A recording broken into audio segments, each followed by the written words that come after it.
Shalom Bapak Ibu hamba Tuhan Gereja Bethel Indonesia dimanapun Anda berada, khususnya Anda yang berada di bawah naungan BPD GBD Jakarta. Puji Tuhan kita bisa bertemu lagi ya dalam obrolan teologi yang kita sebut sebagai ngeteh. Dan seperti biasa bersama saya, Pendeta Muda Otniel Andi Hermawan, bersama dengan sahabat kami dan juga pendeta senior di sebelah kiri saya ini ya. Kalau saya kan baru mulai merintis, kalau beliau-beliau ini sudah banyak sekali pengalaman bersama dengan Tuhan dan mengalami penyertaan Tuhan. Yang pertama adalah Bapak Pendeta Petrus Legowo selaku Wakil Ketua 3 BPD GBD Jakarta. Shalom, Pak Andi. Shalom juga Pak Petrus.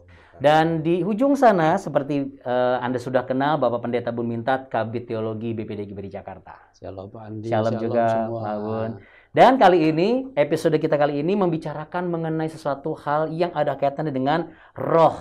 Jadi bukan hanya, saya tidak tahu apakah ini kebetulan atau bukan, tapi kebetulan beliau adalah Gembala Sidang GBI Holy Spirit. Ya, beliau adalah Bapak Pendeta Timotius Bakti Sarono. Shalom. Shalom, Pak. Shalom. Shalom. Wah. Andi biasanya nggak nampak, karena nampak dia. Oh gitu. Memperkenalkan diri dulu. Memperkenalkan diri dulu. Jadi jangan kayak selain ini nggak nampak. Tapi ini nampak loh Pak, ini Oh, jelas. cangkir teh ini Pak ya. Jelas. Karena kalau kita ngobrolin teologi, kalau nggak pakai teh nanti kesannya jadi kayak kaku banget gitu ya. Jadi gimana kalau saya buka dulu, silahkan diminum tehnya. Oh, iya. Boleh ya Pak? Mari Iya, dulu. supaya kita ngobrolnya lebih enak. Supaya tenang gitu. Tuhan. Ya. Baik Bapak Ibu, tentu saja ada kolom live chat yang bisa Bapak Ibu isi jikalau Anda ingin memberikan hal-hal yang ingin Anda bagi ya, termasuk juga mungkin pertanyaan seputar pelayanan. Karena kalau kita bicara mengenai roh, kita sudah tahu manusia terdiri tubuh, jiwa, dan roh. Dan Allah adalah roh. Ada buah-buah roh. Saya rasa semua sudah mengerti akan hal itu. Tetapi kalau kita bicara mengenai isu tentang katakanlah ada alam roh, ada dunia roh. Tadi kami sempat bicara bahwa menurut Pak Petrus, menurut Pak Timotius adalah ini secara teritorial atau apa? Nah, barangkali nih Pak Timotius dari pengalaman Bapak, kalau kita bicara mengenai isu alam roh kan bukan sesuatu yang biasa disampaikan dari khotbah ya, ataupun juga dalam hal pelayanan. Namun dari pengalaman Anda sendiri bagaimana? Silakan Pak. Sebenarnya kalau kita sadari, kita hidup itu di dua alam. Seperti kodok itu kan bisa itu air dan di darat, buaya gitu. Sebetulnya realitas kita yang ada itu kita hidup di dua alam. Alam natural dan supranatural. Supranatural itu yang orang katakan dunia roh, alam roh, yang gaib gitu. Nah, yang gaib inilah, yang roh inilah yang ditempati oleh Allah, malaikat, setan. Dan dampaknya itu mempengaruhi yang natural gitu. Jadi antara supernatural mempengaruhi yang natural. Natural, karena tubuh kita ini kan juga ada dua. Kita ada anatomi tubuh, ada anatomi spirit. Jadi dengan kata lain mohon izin, manusia jasmani dan manusia rohani. Nah, bahasa gereja begitu kira-kira. Ya, kira-kira seperti itu iya, ya. betul. Gitu ya. Artinya tadi saya tertarik dengan adanya alam roh, dunia roh, dan juga gaib. Apakah tiga hal yang berbeda, Pak? Sama. Antara alam roh dan dunia roh berkaitan dengan apa yang dikatakan supernatural tadi. Supernatural. Sesuatu yang seolah-olah mistik, gaib. Yang seharusnya kekristenan itu mengarah ke sana. Jadi melihat apa yang tidak dilihat oleh mata, mendengar apa yang tidak didengar oleh telinga, supaya suara Roh Kudus, suara Allah itu bisa kita tangkap. Oke, tapi saya terima kasih Pak sebelumnya atas jawabannya. Saya ingin bertanya ke Pak Bun Mintat. Kenapa kalau orang ngomong mistik itu bawaannya pasti dukun ya? Ya, karena persepsi ya sudah beredar ya. Tapi memang kita mesti luruskan. Kan dunia fisik ini, kalau disebut dunia materi atau natural ini kan diciptakan di dunia roh sebenarnya. Ini kan dari tidak ada tadinya. Jadi ada. Karena Tuhan dunia roh yang menciptakan ini gitu. Jadi itu bukan sesuatu yang mistis. Walaupun sekarang mistis dipahami secara negatif ya. Sekarang negatif, betul. Secara Pak. negatif. Padahal Ya, enggak. itu artinya barangkali mungkin juga Bapak Ibu yang sekarang menyaksikan ngeteh, iya saya juga jarang tuh khotbahin tentang dunia mistis dan alam roh. Barangkali dari Pak Petrus dulu deh. Saya kan ke Pak Petrus. Makasih Bapak minta ya ke Pak Petrus. Apakah kurang elegan barangkali ya kalau kita khotbah kok alam roh, mistis, ini pendeta atau apa gitu? Atau sebenarnya dari sisi pandangan Pak Petrus sebenarnya itu sah-sah saja kalau seorang pendeta menyampaikan khotbah dalam sudut pandang alam roh dan mengemukakan apa saja sih yang ada di dalam roh itu. Iya, ini kan sebetulnya berbicara tentang hal yang nampak dan hal yang tidak nampak, gitu kan? Ya mungkin pertama pendeta itu belum begitu memahami kalau dia tidak berkhotbah tentang dunia roh ini sebetulnya gitu kan. Kan ada juga pendeta-pendeta yang ya pertama pendeta yang memang panggilan karena dia memang terpanggil untuk menjadi seorang hamba Tuhan menyampaikan kebenaran tentang topik ini gitu kan. Yeah. Tapi juga ada mereka pendeta yang katakanlah yang tanda kutip pelarian, jadi dia nggak menyampaikan hal ini karena dia nggak memahami. Kenapa? Apakah hanya karena nggak memahami juga Pak? Atau memang nggak dianggap memahami, kemudian juga biasa kalau hal-hal yang tidak nampak itu kan hal-hal yang menurut dia itu kan yang di atas dia kekuatannya, dia takut rupanya juga, bisa jadi dia takut juga nanti akan imbas ke dia. Karena bicara soal amroh ini kan kebanyakan tadi dikatakan masalah mistik itu kan tentang roh-roh kegelapan yang kekuatan dan kuasanya kan menurut konsep dia karena nggak paham nih ya, itu di atas dia. Padahal secara Kristen kan enggak gitu ya. Artinya bahwa dia takut ketika membicara itu nanti dia didatengin. Kalau bahasa Yunan ini iku medeni. Ini Yunani silakan ya. Kalau saya lebih tepat kayak Yunina, medeni nakutin gitu kan. Jadi dia takut membicarakan hal itu. Di samping saya lagi pertama kan dia nggak paham dan nggak menguasai hal itu. Iya, jadi kalau di Yunina medeni, kalau di Yunani pneuma. Nah, tanya pakarnya. Iya, pneuma. Nah, ini Ibrani. Pneuma. Tapi Ini gini loh Pak, kita harus mengubah konsepsi yang selama ini salah. Kata okultisme itu, okultisme, itu seharusnya sesuatu mempelajari yang sangat rahasia. Jadi kalau sampai pendeta mengadakan seminar okultisme based unclean spirit, only unclean spirit, padahal unclean dan holy spirit ini berada di dalam satu posisi pelajaran yang harus dipelajari lebih dalam lagi. Artinya mohon izin, unclean spirit dengan holy spirit mereka berada di teritorial yang sama. Yes. Berarti yang dikatakan tertulis dalam Ayub ketika anak-anak Allah menghadap kepada Tuhan lalu kemudian Allah bertanya. Lalu di situ juga ada iblis juga datang di situ. Berarti itu juga menjelaskan sebenarnya bahwa ketika kita berhadapan dengan alam roh, dalam tanda kutip alam roh ini konotasinya kita memang harus rubah. Saya setuju sekali. Persepsi alam roh itu selalu konotasinya adalah sesuatu yang negatif, sesuatu yang hubungannya dengan setan, dengan mohon maaf apa yang katakan kuntilanak lah dan segala macam. Padahal alam roh itu tidak sesempit itu ya Pak. Kalau bahasa Inggris kan lebih bagus spiritual. Spiritual. Tapi kalau kita terjemahkan jadi rohani, rohani kan positif ya artinya kan. Tapi kalau bahasanya kan netral, spiritual. Gitu. Sedangkan rohani biasanya konotasinya kegiatan yang agamawi jatuhnya. Yang positif kan, yang rohani. Kalau Inggrisnya lebih bagus unseen. Tidak kelihatan, unseen. Yang tidak terlihat. Jadi karena konsep ini seperti contoh ini kita ngeteh nih ya. Ada kalau kita tanya seorang, apa kamu tahu tentang teh botol itu apa? Teh botol rata-rata orang mesti ngomong minuman, ya. Teh botol sosro gitu. Sosro, teh botol sosro tahu nggak apa? Oh itu minuman teh botol gitu. Padahal sosro itu sebetulnya bukan minuman. Sosro itu namanya mbahnya orang Jawa itu sosro. Nah kebetulan dia buat teh botol. Konsep kayak model Kentucky. Kamu tahu Kentucky itu apa Kentucky? Pasti ayam. Padahal Kentucky itu bukan ayam. Kentucky itu nama, benar ya Pak ya? Nama nah konsepsi jemaat yang seperti ini, pola pikir ini harus kita rubah. Karena kalau kita gagal di dunia spiritual, maka kita akan gagal di dunia natural. Ya. hubungan kita dengan Tuhan itu gagal, maka kita cuma lip service aja kita ngomong. Walaupun sudah belajar mengenai dalam pengajaran yang dalam secara teologi ya Pak? Ya, karena saya mengajarkan teologi mistik. Teologi mistik itu adalah sebuah usaha seseorang untuk mengasihi Tuhan secara all out.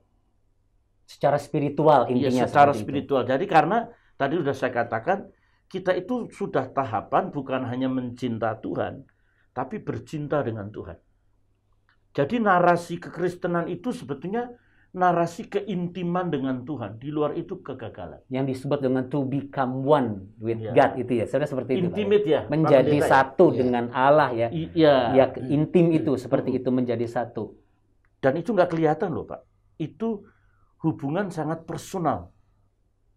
Itu sebabnya ketika seseorang mau bersaat teduh, penting sekali untuk yang namanya masuklah ke dalam kamar dan tutup pintu dan kunci pintumu barangkali. Ya, dan kalau kita mau jujur ya, kalau kita bicara kekristen iman, kita kan dimensi roh gitu. Ya.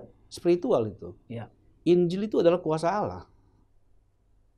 Injil itu kuasa Allah. Gitu. Injil itu bukan hanya sebuah kata-kata atau sebuah penjabaran nalar pikiran gitu, kata kalimat. Yes, betul. Tapi esensinya itu udah roh gitu. Kan Yesus mengatakan perkataan-perkataan yang kukatakan kepadamu adalah roh dan hidup.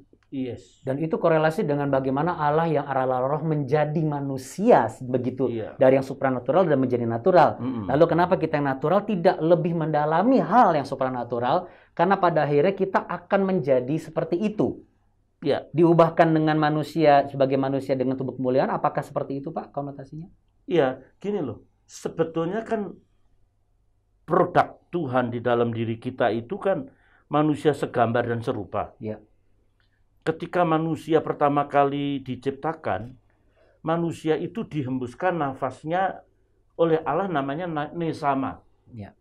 Nesama itu nafasnya Tuhan. Sesudah nesama manusia punya nefes. Karena manusia punya nefes, manusia punya ruah, punya jiwa. Nah, ketika manusia jatuh dalam dosa itu nesamanya hilang. Jadi Adam dan Hawa sebetulnya hidup di dimensi roh dengan Allah. Di dimensi roh dengan Allah. Sehingga Allah dan manusia itu bisa bercakap-cakap, berbincang-bincang. Itu kan satu habitat. Ya. Tapi ketika manusia jatuh dalam dosa, itu loh, yang nesamanya Tuhan itu yang diambil. Kan secara physically, nefes Adam bisa hidup 1000 tahun kan. Ya. Tapi hebatnya ketika Yesus hadir, Yesus berikan kembali roh Allah di dalam diri kita. Kembali nesama, kita bisa hidup di alam, di habitatnya Tuhan. Seperti ketika Elisa dikelilingi Raja Ben-Hadad ya Pak ya. Terus hambanya kan, bujangnya nggak ngerti, Tuhan kami takut Tuhan.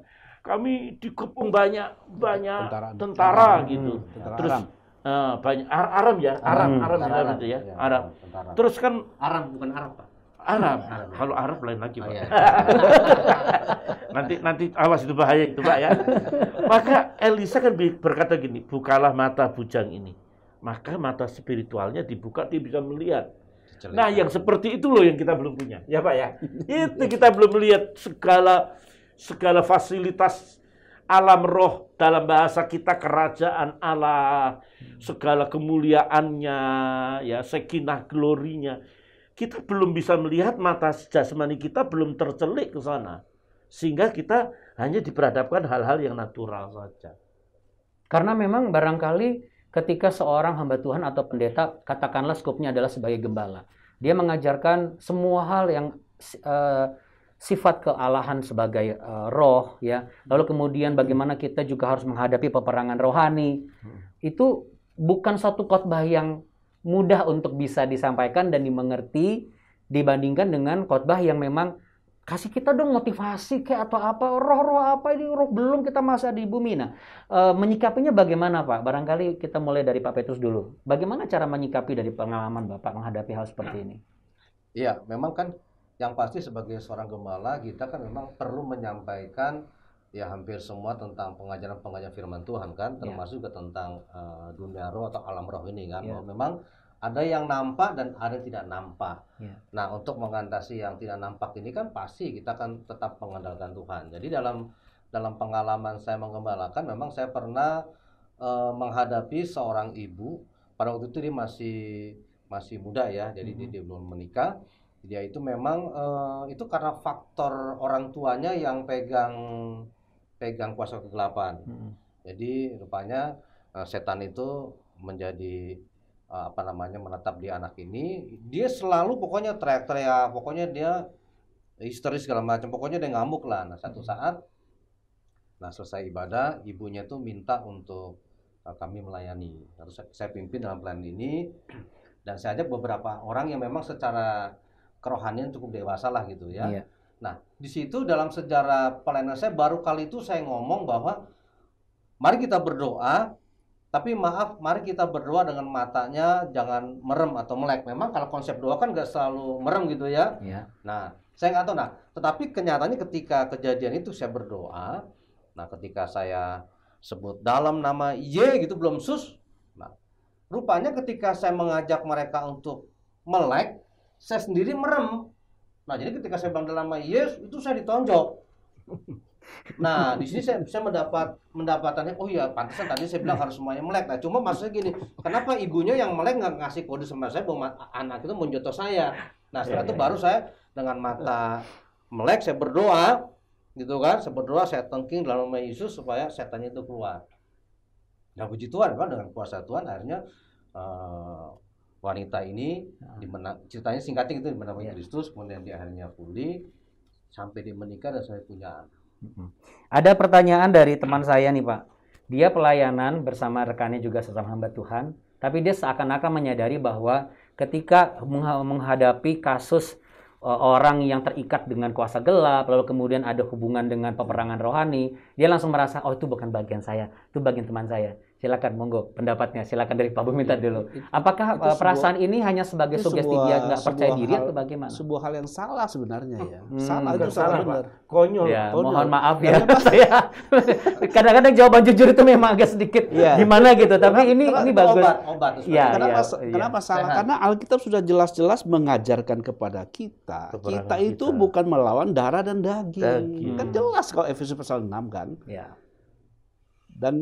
Dan kalau kita mau jujur, memang Alkitab itu memang bicara dunia spiritual gitu.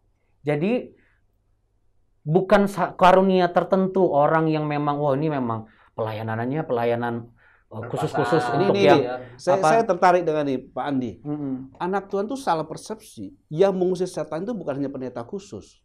Semua anak Allah punya kuasa untuk mengusir setan. Saya setuju karena di bawah nama Yesus kan bertemu lutut segala kuasa kan. Ada musuh masuk ke rumah kita cuma bapak doang ngusir. Anak boleh ngusir lah. Kan lawanlah dia kan Yakub bilang lawanlah dia gitu. Iya, dengan iman yang teguh. Berarti barangkali kalau masih ada rekan-rekan yang berpikir itu bukan karunia saya untuk pelayanan tentang yang roh-roh gitu itu. Padahal sebenarnya jangankan sebagai pendeta, sebagai anak Tuhan diberikan kapasitas dan otoritas yang sama. Kuasa sebetulnya. Betul. Hanya kita mau percaya dan yakin nggak menggunakan itu.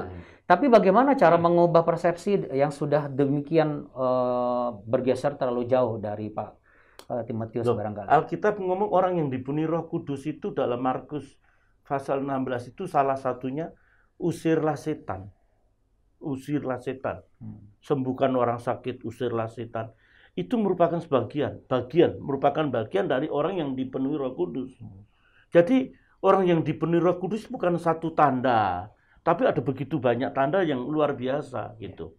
Jadi konsepsi ini harus kita pahami bahwa kita ini dipanggil, ibaratnya itu kompetitor kita itu satu, iblis sudah.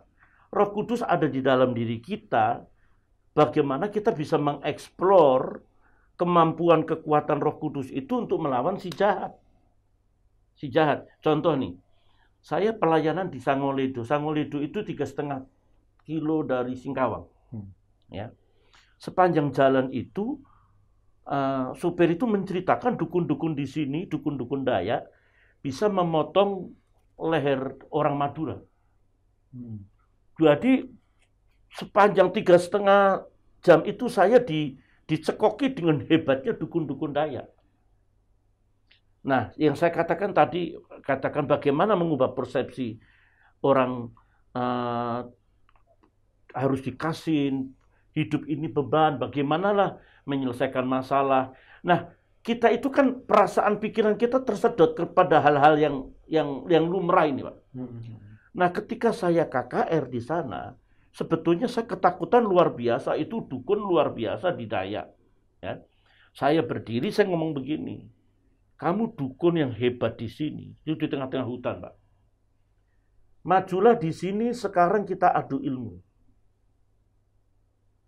Kalau kamu kalah, kamu harus ikut Yesusku. Saya tidak mungkin kalah, karena di dalam diri saya ada Yesus Kristus. Orang tepuk tangan, Pak. Tapi nyali saya ciut begitu. Ngeri juga gitu. Nah, ini hal yang lumrah dan pasti terjadi juga di setiap hamba Tuhan ya. Iya. Jadi ketika mulut ini berbicara, walaupun dalam hati agak sedikit deg-degan, itu masih hal wajar karena di bagian diri kita masih ada sebagai manusia. Ya, manusia. Namun kuncinya adalah kita harus sepakat dengan keyakinan apa yang kita perkatakan itu.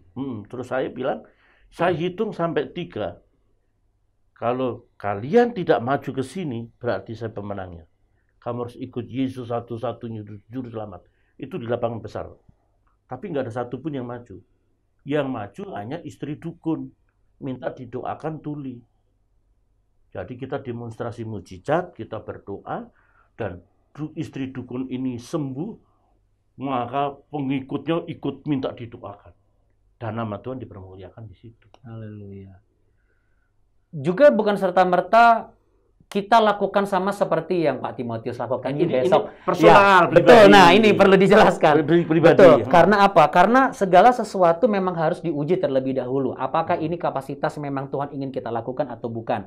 Tapi satu hal yang harus kita samakan adalah keyakinan kita bahwa kita punya roh jauh lebih besar daripada semua orang yang ada di muka bumi ini. Saya ke Pak Bun Mintat. Apakah, ini saya berbicara bukan ke roh secara mistis, tapi bicara mengenai sesuatu yang tidak terjangkau oleh alam pikiran manusia secara natural, namun bisa memprediksi. Bicara katakanlah dengan kata cenayang, atau melihat sesuatu masa depan. Apakah itu termasuk hikmat yang didatangkan oleh Roh Kudus? Bagaimana cara untuk kita bisa membedakan, dan bolehkah seorang pendeta mengklaim bahwa dia diberikan karunia untuk bisa melihat masa depan karena Tuhan yang memberikan? Silakan Pak Bun Mintat. Kalau lihat masa depan sih seperti Alkitab. Tapi yang jelas penglihatan adalah sebuah penyingkapan Tuhan. Penglihatan. Jadi kita harus berhenti di situ. Tapi kita harus menguji, jangan gegabah mendengar pendapat siapapun, pendeta kelas atas, kelas bawah, kelas tengah. Ujilah segala sesuatu dengan firman Tuhan. Gitu. Sebab yang punya roh bukan cuma pendeta, jemaat juga punya roh Tuhan yang sama. Itu harus dipahamin gitu. Ya, ya. Jadi kalau anak umat Tuhan tidak memahami, dia akan gampang disesatkan. Semua orang dipimpin roh Allah adalah anak-anak Allah. Semua orang lahir baru punya roh Allah. Kita tidak seperti yang lama, mesti butuh seorang pengantara nabi itu menyampaikan pesan khusus. Memang Tuhan bisa sampaikan pesan khusus, betul. Tapi kita mesti hati-hati dalam konteks ini. Terus yang kedua tentang masalah tentang kenapa banyak orang takut setan? Karena dia nggak kenal Tuhan. Setan dan Tuhan itu bukan tandingan. Setan itu ciptaan. Yes. Dia nggak ada apa-apanya. Kenapa anak Tuhan jadi takut sama setan? Tidak pernah ada sejarah gelap bisa kalahkan terang. Tidak pernah. Gelap dan terang itu kan sejajar sebenarnya kan. Gelap itu ada karena ketiadaan terang. Tuhan itu lebih, perbandingan dengan setan dengan Tuhan itu jauh lebih hebat dibandingkan terang dan gelap. Dan kalau kita mau jujur, Alkitab mengatakan di Kolose 1 ayat 13, Allah telah melepaskan kita dari kuasa kegelapan, memindahkan kita ke kerajaan anaknya yang kekasih. Sekarang kita dalam kerajaan anaknya yang terang itu. Jadi kalau anak Tuhan itu takut setan itu sebuah hal yang tidak bisa dibenarkan secara Alkitab. Oke, ini melayani di gereja juga Pak. Pelayan Tuhan, tapi masih suka takut ke kamar mandi sendirian. Saya sempat bilang mungkin karena hobinya nonton film horor. Nah, pertanyaan saya nih, Apakah ada koneksi antara nonton film horor dengan diri dia sebagai seorang pelayan Tuhan yang notabene ada satu istilah transfer spirit dari film yang ditonton? Mohon silakan yang akan menjelaskan barangkali Pak Timotius dulu. Pak, kalau input datanya itu bagus, kita ini kayak hard disk supaya apa yang kita input itu yang akan kita keluarkan. Jadi ketika dia melihat tontonan itu memberikan input ke perasaan, ke pikiran, kemana, oh hidup itu begitu ya. Dia tontonan itu memformat dirinya. Maka dirinya menjadi seperti apa yang dia tonton. Akibatnya dia bergerak dan berjalan dalam dimensi input tontonan tadi. Jadi bukan ada transfer spirit? Ya itu termasuk juga transfer. Bahasanya transfer spirit kan istilahnya transfer itu dipengaruhi secara alam roh dipengaruhi, sangat dipengaruhi. Berarti Pak Petrus mohon maaf, boleh nggak seorang Kristen, apalagi maaf pelayan gereja, hamba Tuhan, pendeta nonton film horor? Sebetulnya bukan soal boleh nggak boleh ya, iya kan, bukan soal. Ya karena Paulus kan bilang bukan masalah boleh tidak boleh, membangun atau tidak gitu ya. Iya. Kalau itu memang membangun is oke, tapi kalau enggak kan jangan gitu. Apalagi kalau dia memang lagi ketika nonton kondisinya lagi lemah, dia kan bisa juga terserang juga kan, terdoktrin juga akhirnya. Berarti Pak Petrus dengan kata lain nonton film horor pada saat kuat gitu. Ya. Kenapa tidak, kan lebih baik seperti itu gitu kan. Kan manusia kan manusia juga kan ada juga sisi lemahnya kan. Iya. Tapi sebenarnya pantas nggak sih kita tuh nonton film-film seperti itu, Pak? Mohon maaf. Logikanya gini aja, kita kembali ke Roma pasal 12. Baik enggak? Baik, benar dan sempurna. Ya. Kalau baik ya lihatlah. Mau lihat seninya, mau lihat estetikanya, lihat bagaimana teknologinya, lihat bintang filmnya. Baik enggak? Kalau kitab kan yang baik, yang benar, baik enggak? Lakukan baik. Kalau enggak baik jangan. Kalau baik lihat aja. Tapi benar nggak itu? Kalau nggak benar, ya jangan. Apalagi sempurna. Itu Roma pasal 12 ya Pak ya? Ayat 2 kan? Hendaklah kamu, supaya kamu dapat mengetahui apa yang baik, yang benar, dan yang sempurna. Persoalannya bukan boleh atau tidak. Baik nggak, benar nggak, atau sempurna. Oke. Masuk ke dalam kata sempurna tadi. Pelayanan pelepasan adalah pelayanan yang memang membutuhkan satu kedisiplinan iman dan juga kualitas keintiman kita dengan Tuhan. Saya sangat yakin tidak seorang pun, bahkan tidak harus pendeta, orang biasa pun, dalam tanda kutip orang biasa artinya adalah jemaat pun, jikalau memiliki intiman dengan Tuhan, dia memiliki kualitas spiritual yang besar sehingga dia bisa melakukan pelayanan pelepasan. Katakanlah dalam nama Tuhan dia bisa usir serangan dari iblis itu. Pertanyaan saya adalah, apakah setiap pelayanan pelepasan itu harus ditandai dengan muntah, atau dengan ingus keluar, atau dengan gejala-gejala seperti itu, seperti gejala demam barangkali, atau apa? Atau cukup dengan ketika dia sudah terlepas dan dia mulutnya bisa memuliakan Allah? Dari pengalaman siapa nih? Ada pengalaman barangkali? Pak Iya, kalau bilang harus sih enggak ya. Itu kan tergantung manifestasi saat itu kondisi. Artinya tidak ada metode. Oke, ini metode kalau misalnya nggak muntah berarti dia tidak keluar. Tapi kita harus paham ya, setan itu bekerja kadang umat Tuhan. Kalau harusnya anak Tuhan tidak perlu dilayani pelepasan. Kalau sesuai Alkitab. Tapi karena kurang pengetahuan sehingga dia terintimidasi. Kan kita mengatakan tadi saya sudah kutip di Kolose 1:13. Ia telah melepaskan kita dari kuasa kegelapan, memindahkan kita dalam kerajaan anaknya yang kekasih. Bukan akan. Tapi karena umat Tuhan kurang pengetahuan firman Allah dan setan masuk lewat situ gitu mainnya. Biasanya kalau kita encounter dengan spirit begini, biasa tuh orang-orang mereka yang belum kenal Tuhan. Tapi kalau ada nggak anak Tuhan? Ada ya, betul di lapangan ada. Karena kurang pengetahuan itu. Bagaimana dengan hamba Tuhan yang diberikan kepekaan, Pak? Silakan Pak Timotius. Tiba-tiba ngelihat, ih ada hitam tuh di sebelah kanan, gede. Pandangan Bapak? Saya sih sebetulnya saya itu nggak percaya hal-hal yang sedikit-dikit nubuat, sedikit-dikit penglihatan, ya. Kita jangan bicara konsepsi soal kerasukan itu mesti termanifest, muntah, ada roh jahat di dalamnya, ada susuk, ada santet, ada gendam yang dikirim. Orang sudah jahat aja itu udah kerasukan, Pak. Orang suka nipu aja kerasukan tuh, Pak, ya. Ya, sesuai dengan Karena roh Efesus. penipu, kan? Benar, ini sesuai dengan Efesus pasal 2. Namanya roh kefasikan. Penguasa kerajaan angkasa ini sedang bekerja tentang orang durhaka. Iya. Iya. Pemberontak itu ada rohnya. Dia nggak kesurupan, enggak. Dia Tapi manis-manis. pikirannya kerasukan. Pikirannya yang jahat. Pikirannya najis tralala gitu. Dan loh, seterusnya gitu. Kemudian Najis perkataan yang penuh dengan kutuk, sumpah serapah dan sebagainya itu pun juga bisa dikatakan bahwa dia sebenarnya sudah Di bawah pengaruh itu di kan. bawah pengaruh roh itu. Dan pendeta yang suka ngutuk juga ada, Pak. Bukan ada, banyak. Saya minum dulu, Pak. Saya izin minum dulu, Pak. Ya, kan jangan melanjutkan sesuatu yang Tapi yang pasti Memang kenyataannya di lapangan ada. Ya. Kita juga nggak boleh Nah, nutup itu kebenaran juga ini. termasuk unclean spirit. Kita yang Holy Spirit. Jadi kita harus meminimize unclean spirit supaya Holy Spirit tereksplor. Loh, enak tuh, Pak. Yang enak mesti makanan. Saya tambahkan yang Pak Bun tadi kan. Ya. Kalau yang tadi kembali ke yang ketika saya mulai jemaah saya itu, dia kan memang Kristen. Iya.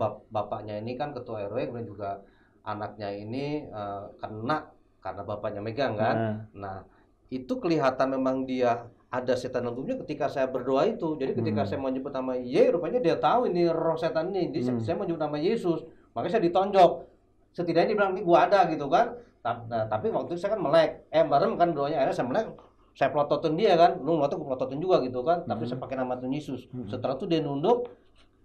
Setelah itu Tuhan pulihkan. Jadi Luar artinya beda-beda kita kan punya pengalaman Ya. gitu kan. Dia ingin menyatakan bahwa gue ini ada nih. Nah, Aku mau tonjok lu, dengan gitu kan. perbedaan pengalaman ini dan perbedaan namun satu hal solusinya yaitu kemenangan yang Tuhan berikan Nama Yesus Kristus. yang dipermuliakan. Oke. Waktu kita sudah sangat mepet sekali. Saya minta dari Pak Petrus dulu deh. Kira-kira apa yang bisa dijadikan sebagai satu masukan atau pandangan mengenai bagaimana seorang hamba Tuhan dalam melakukan pelayanan, terutama untuk bicara mengenai alam roh ini? Ya, dia harus punya iman yang kuat dan menyatakan nama Yesus itu nama yang penuh kemenangan. Di atas segala nama. Pak Timotius, silakan Pak. Kita kembali ke Alkitab adalah setiap anak-anak Tuhan yang dipimpin oleh Roh Allah adalah anak-anak Tuhan, ya. Anak Allah dipimpin oleh Roh Allah. Jadi mari kita hidup di dalam satu dimensi spiritual. Hidup masuk dalam kerajaan Allah lebih. Kapasitas doanya juga harus ditambahkan. Kalau mungkin ditanya masih berdoa enggak? Ya masih. Tapi kalau orang hidup di alam roh akan tanya seberapa banyak doamu. Nah, ini penting sekali Pak, menarik. Jadi sebenarnya adakah standar secara literally kalau engkau ingin mengalami satu kepenuhan roh, katakanlah berdoa jangan hanya 10 menit, tapi minimal katakanlah barangkali coba trial setengah jam, 1 jam, 2 jam atau setengah hari. Barangkali apakah ada metode seperti itu untuk Kayaknya membantu? secara automatically ya Pak ya. Kalau kita minum anggur 1 sendok, itu nggak pengaruh Pak. Tapi kalau 1 sendok pasir, atau 1 sendok pasir, Ya. 1 skop, mabuk kita Pak. Ya. Secara automatically kalau kita itu masuk di hadirat Tuhan lebih lama, maka yang mengendalikan kita not physically kita, yang anatomi spirit kita. Seperti Petrus atau Paulus, ya. Kenapa pakaian Paulus bisa menyembuhkan? Jubah Yesus 12 tahun. Karena spiritualitas dia itu keluar sampai ke fisik. Sampai menjamah saja sembuh. Oke, ini di akhir sebelum ke Pak Bulmintat. Ini saya menarik ini karena ada bersama baju. Saya jadi ingat Pak, boleh nggak kita pendeta GBI mentransfer spirit dengan melemparkan jubah kepada jemaat yang didoakan. Jadi dia buka jas, kemudian dia taruh, diteplekin di mukanya, kemudian biar sembuh. Dilakukan hal yang sama dengan cara yang sama.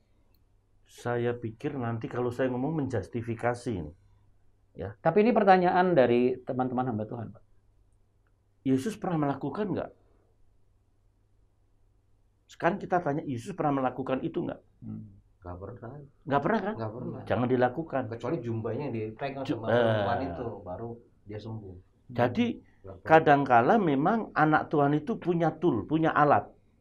Musa punya tongkat, betul kan? Iya. Paulus pakaian, Mm-mm. Petrus sapu tangan, Mm-mm. Yesus seluruh eksistensinya. Iya. Kenapa? Yang saya katakan, kalau seandainya kita spiritualitas kita yang saya menamakan anatomi spirit itu mengembang, kayak tubuh saya ini mengembangkan bajunya sesak ini Pak, ya toh? Secara otomatis, ya. Iya, iya.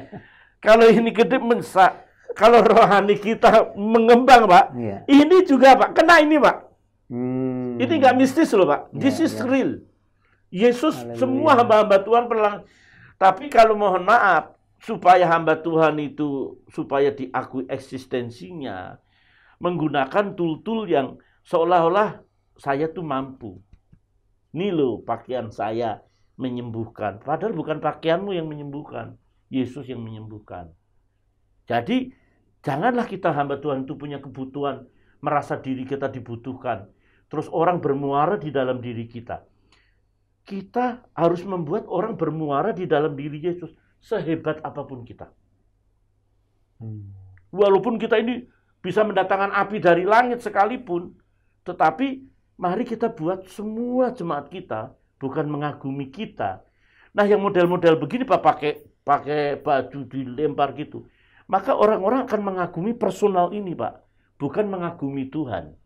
Sekalipun yang bersangkutan juga mengajarkan firman Tuhan. Loh, Alkitab ngomong Matius pasal 7 ayat 20 21 ya, Pak ya. Aku sudah menyembuhkan dalam namamu, dalam nama Yesus loh, Pak ya. Aku sudah mengusir setan dalam Ya. namamu. Yesus Oke. berkata, Pak, kamu itu jahat. Dalam bahasa Yunani, kamu itu memang ilegal melakukan itu. Loh, kok bisa? Karena Yesaya mengatakan firman Tuhan itu seperti kata Bapak Pendeta meminta tadi. Firman itu sebetulnya pribadi, Pak. Punya tangan, punya kaki, punya jiwa. Sekali kita ucapkan, dia bergerak. Tidak akan kembali dengan sia-sia. Iya, betul. Firman yang kita ucapkan itu lebih berkuasa dari kita. Lebih berkuasa, lebih mampu, lebih hebat dari kita. Lah, kita ini siapa? Jadi kalau saya boleh menambahi, jangan jadikan sebuah Metode. seolah-olah ada peneguhan mujizat seolah itu perkenan Tuhan. No. Jadi seperti atraksi maksudnya. Sepertinya kalau sudah contoh ini orang lempar itu penuh roh kudus seolah ada peneguhan, jangan. Karena Musa saja ketika Tuhan bilang dia tunjuk itu gedung batu dipukul, mujizat terjadi nggak? Iya. Terjadi, tapi dia nggak boleh masuk ke Kanaan. Ada konsekuensi di balik apa yang dilakukan Jadi, jika harus ini. kita sebagai pelayan Tuhan harus hati seperti saya setuju dengan Pak Pendeta Timotius tadi. Kita itu tidak show off diri kita. Yes, 100% oke. Ya. Kita itu mesti memperkenalkan kuasa Tuhan gitu. Dan harus diakui ada pelayan-pelayan Tuhan memang karena terdorong Ya. kita dalam tanda Arogansi kutip diri. gitu. Pak, barangkali ya pembicaraan ini sebenarnya tidak ada maksud apapun Bapak Ibu sekalian karena semua hal didasarkan kepada satu, yaitu kita sehati untuk menuntaskan amanat agung. Dan sebagai hamba Tuhan di bawah Gereja Baptis Indonesia, tentu kita tidak bisa melihat sebelah mata mengenai udahlah janganlah kalau terlalu alam roh kayaknya nanti pelayanan saya jadi nggak laku nih. Tapi yang jelas sih Pak Andi, saya mau nambahkan kalau bisa, boleh nih. Silakan Pak. Sebenarnya kan kita harus membangun pengenalan kita akan firman Allah. Firman itu roh, dia akan membuat kita punya kapasitas rohani. Iman itu muncul dari pendengaran firman. Gitu. Firman itu adalah pribadi dan roh Allah yang tidak bisa dipisahkan. Gitu. Kita harus sadar itu. Karena kalau kita sadar ini, kita akan tahu dalam wibawa otoritasnya Tuhan. Gitu. Itu ini penting nih. Sebab kalau kita tidak bertumbuh, ya akhirnya kita banyak doa, ya akhirnya doanya ada banyak doa yang tidak tepat.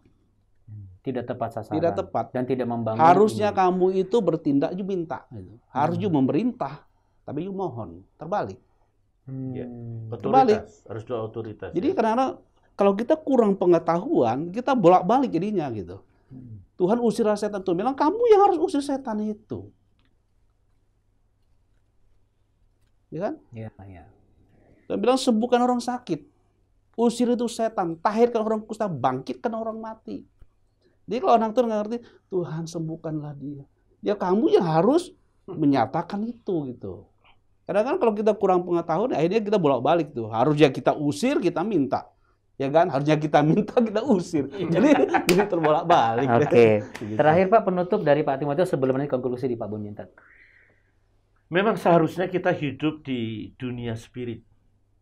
Dunia spirit yang Yesus tawarkan itu hidup dalam kerajaannya. Dan kalau kita masuk lebih dalam lagi, membangun anatomi spirit kita dengan doa, penyembahan, kelekatan kepada Tuhan dan menjauhkan diri kemelekatan akan dunia ini, secara otomatis kita memiliki aura kehidupan yang bagus. Tuhan akan mengirimkan bagaikan magnet orang-orang yang sehabitat, maka akan mendekat dengan kita. Sebaliknya ketika kita hidup dalam keduniawian, kejahatan, terus hidup hal-hal yang kotor najis, itu justru malah merusak diri kita, mengundang hal-hal yang tidak kelihatan yang buruk itu akan menemui kita. Ketika kita dekat dengan Tuhan, maka Tuhan itu secara automatically jauhkan kami dari pencobaan. Tapi kalau kita sudah jatuh dalam pencobaan terus, maka pencobaan itu akan mendekat. Mari kita lebih dekat, lebih setia, lebih intim dengan Tuhan. Supaya dalam dunia spiritual kita bisa meng-create sesuatu yang kita bisa nikmati dalam hidup kita. Kalau berkat, ya memang jadi berkat. Sembuh, jadi sembuh. Bukan hanya sekedar informasi, tetapi konfirmasinya ada. Ada banyak orang tahu ayat dalam nama Yesus sembuh, but only informasi.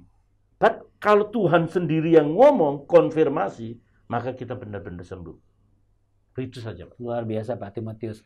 Pak, konklusinya Pak Bumintan mengenai pembicaraan kita hari ini. Ya, jadi kalau bicara dimensi roh atau dunia roh, secara khusus kita bicara tentang firman Allah dan roh Allah. Secara positifnya kita itu harus sadar, memang kita ini lahir dari roh. Oleh roh Allah, oleh firman roh Allah. Kita sekarang ini, kita warga kerajaan surga. Kita lahir dari atas. Seperti Tuhan Yesus berasal dari atas itu. Jadi kalau kita dalam kesadaran ini, tentu kita memberi dampak di mana kita hidup, kita mulai dengan kebenaran firman yang kita sampaikan. Sebab firman itu roh sebenarnya. Kata-kata kan roh itu sebenarnya kalau kata-kata manusia. Ya. Nggak kelihatan, tulisannya aja kelihatan, ngomongan kita kan tidak kelihatan. Ya. Tetapi apa yang diperkatakan otoritas, maka itu akan mengerjakan dan tidak akan kembali dengan sia-sia. Iya. Luar biasa. Bapak Ibu sekalian, saya percaya kita semua diperlengkapi dalam hal ini. Terlebih lagi setelah ini kita akan bicara mengenai doa dan puasa, disingkat dengan DP. DP. Nah, kalau DP-nya besar, biasanya tuh dampaknya juga besar. Kalau DP-nya kecil, itu biasanya dapatnya ya barangnya kecil-kecil gitu. Ya. Oh, 0% Pak ya. Wah, itu lebih bahaya lagi Pak, nggak pernah puasa. Seperti apa implikasinya dan bagaimana hal-hal yang bisa kita ungkap, tentunya bukan dengan hamba Tuhan yang sama, karena kami akan mengundang hamba Tuhan yang juga tidak kalah luar biasa hebat dan luar biasa dipakai Tuhan. Siapakah beliau? Nantikan ngeteh di episode berikutnya. Terima kasih sudah bersama dengan kami. Sampai jumpa dan kita sehati menuntaskan amanat agung. Tuhan Yesus memberkati. Memberkati. Menarik. Mari Ya. kita minum. Ya Pak. Ya. Kalau ini disuruh ya. Iya, disuruh. Iya.